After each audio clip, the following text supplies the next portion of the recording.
Resuming debate, the honourable member for Fredericton, Parliamentary Secretary to the Minister of Indigenous Services. Oh, my goodness.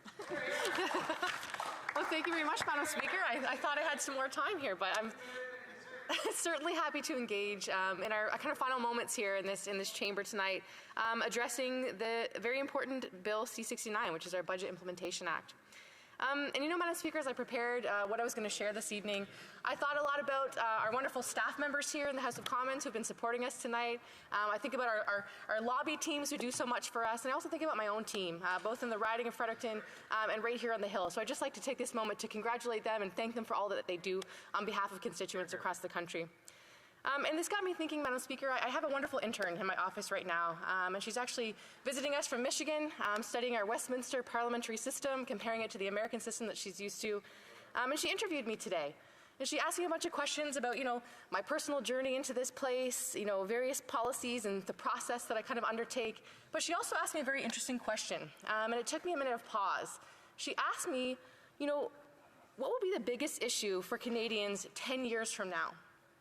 And it kind of made me pause for a second because I thought it very much depends, Madam Speaker. It depends on perception, absolutely. It depends on what kind of Canada that we want, what kind of efforts we're going to be putting into what this future looks like. But it certainly also depends on the policies and investments of today that can create that future of tomorrow.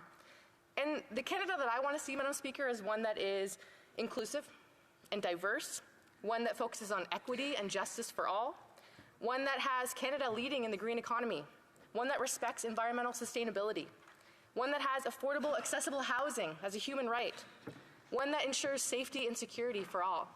And I think it's safe to say, we can all dream about this kind of Canada, Madam Speaker, but it's about what we do in this place right now as members of Parliament that sets up this future for the next generation. I think about my 2 children at home, and again, what kind of world I want to bring them up in. I refuse to paint a picture of Canada, Madam Speaker, that is devoid of the hope and energy that is truly reflective of Canadian ambition, of our tradition of hard work and resiliency.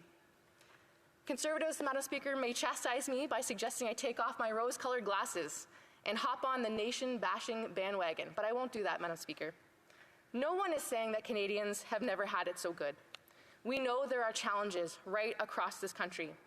We know that the climate change impacts, geopolitical events, supply chain pressures, a cost of living crisis, and general everyday struggles have only compounded post-pandemic.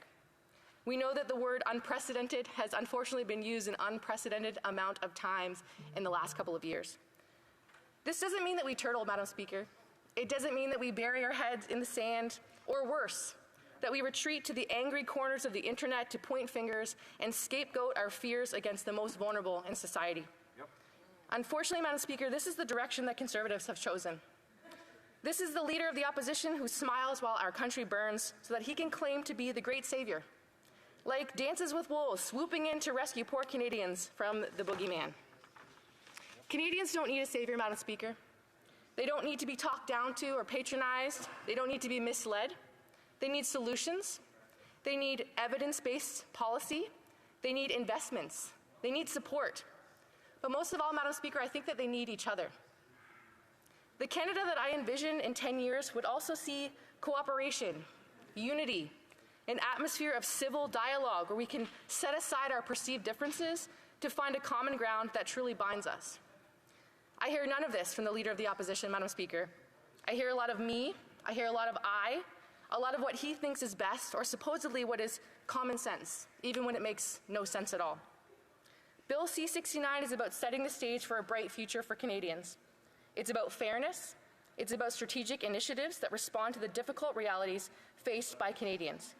It's about transforming, for example, our housing system, empowering renters and homeowners, building stock, incentivizing development, and using creativity and innovation that we know is what defines Canadians across this country. Fredericton, Madam Speaker, has benefited from these really important policies around housing. For example, the Rapid Housing Initiative, the Housing Accelerator Fund, and green and inclusive infrastructure programs. We are home also to the now famous 12 Neighbours Tiny Home Project by entrepreneur and philanthropist extraordinaire Marcel Lebrun, who has built 99 new homes for those in need with the help of the federal government. These are good news stories, Madam Speaker, that make a real difference in people's lives. But Conservatives don't want to talk about that. This budget bill is also about economic growth and productivity. The IMF and the OECD project that Canada will have the strongest economic growth in the G7 on average by 2025. This is good news again. C-69 looks to invest in the technologies, incentives, and supports critical to increasing innovation, attracting more private investment, and backing up our workforce. And we're doing this, Madam Speaker, by improving access to training and reskilling programs, increased funding for youth employment and skills strategy programs. Madam Speaker, this is what investing in the future looks like. And again, it brings me hope. We don't have to be pessimistic in this place. I think it's incumbent upon all of us to be optimistic, to lay that path forward for Canadians to come along with us, again, together, not to divide us, not to draw those lines in the sand that I'm seeing far too often in this place, but in working together. And Madam Speaker, that to me is what Bill C-69 is all about, and I'm very proud to support it. Thank you very much. Questions and comments? Questions et commentaires? Questions and comments? Lieutenant Gallowitz. Thank you very much, Madam Speaker, and I want to congratulate the member for her speech today. And she's right. A lot of what we are hearing is about this the language that is aimed at dividing Canadians and using those anxieties against Canadians. The reality is that what Canadians have been going through in the last year and a half, 2 years since coming out of the pandemic has been tough on a lot of people. And you know, her message of hope and trying to work together certainly is something that's going to get us somewhere, as opposed to trying to find people's anxieties and exploit those. I'm wondering if she can, you know, further share how she sees this impacting Canadians generally speaking, and the way that people are treating each other. The Honourable Parliamentary Secretary. Thank you, Madam Speaker, and I thank the member for that question. And you know, I often remind this House that my background is in education, that I came here as a teacher. And so I very much am reminded of my kind of teacher voice, or my teacher process oftentimes in this place. And it's because, you know, you can't go into a classroom and paint this doom and gloom picture for youth and expect them to want to work hard and want to achieve and set these goals and ambitions. You've got to give them the tools and the knowledge and the evidence that shows them what they can do with their best efforts to create that future for themselves. And so that's really what this is about for Canadians, is giving them those tools, providing them with that stage and with that hope, so that they can then get themselves out of the situations that they're facing, with us there to support them. So again, this idea, Madam Speaker, of kind of this top-down, you know, Ottawa knows best that we're very much seeing from the Leader of the Opposition, that's not going to work for Canadians. Again, we have to roll up our sleeves, and we've got to link arms, and we've got to get through this together. Thank you.